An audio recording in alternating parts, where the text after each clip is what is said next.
Hello everyone, আসসালামু আলাইকুম। Welcome back to my channel. আজকে চলে এসেছি নতুন আরেকটি রেসিপি নিয়ে, চিংড়ি মাছের দো পেঁয়াজা। এখানে আমি নিয়েছি 3 টেবিল চামচ তেল, আর এর মধ্যে দিয়ে নেব 1 কাপ পরিমাণ পেঁয়াজ কুচি। পেঁয়াজটিকে একটু নেড়ে নেব।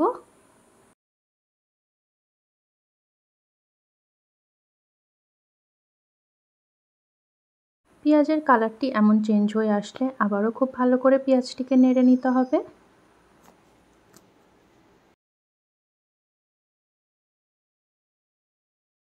এখন এর মধ্যে দিয়ে নেব আধা চা চামচ আদা বাটা, স্বাদ মতো লাল মরিচের গুঁড়া, হলুদ গুঁড়া, লবণ, আর সবশেষে দিয়ে নেব কালো গোলমরিচের গুঁড়া।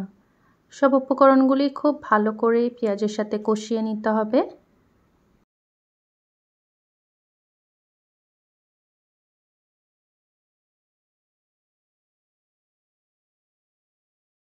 এখানে আমি আধা কাপ পরিমাণ পানি দিয়ে পেঁয়াজটিকে আবারও ভালো করে ভুনে নেব। এই পেঁয়াজটিকে খুব ভালো করে ভুনে নিতে হবে। এর মধ্যে দিয়ে নেব কয়েকটি কাঁচামরিচ। আবারও পেঁয়াজটিকে খুব ভালো করে ভুনে নিতে হবে।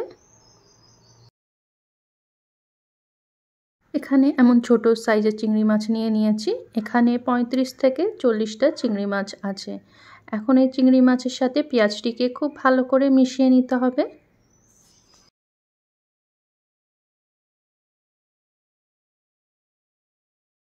ঢাকনা দিয়ে এই চিংড়ি মাছটিকে কিছুক্ষণ কষিয়ে নেব।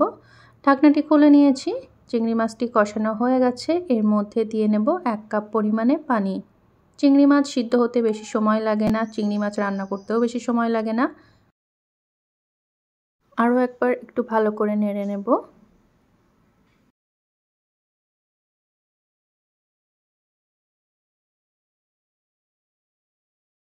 ঢাকনা দিয়ে চিংড়ি মাছটিকে সিদ্ধ হতে দেব। কিছুক্ষণ পরে পানিটি মাখো মাখো হয়ে আসলে ঢাকনাটি খুলে আবারও খুব ভালো করে নেড়ে নেব।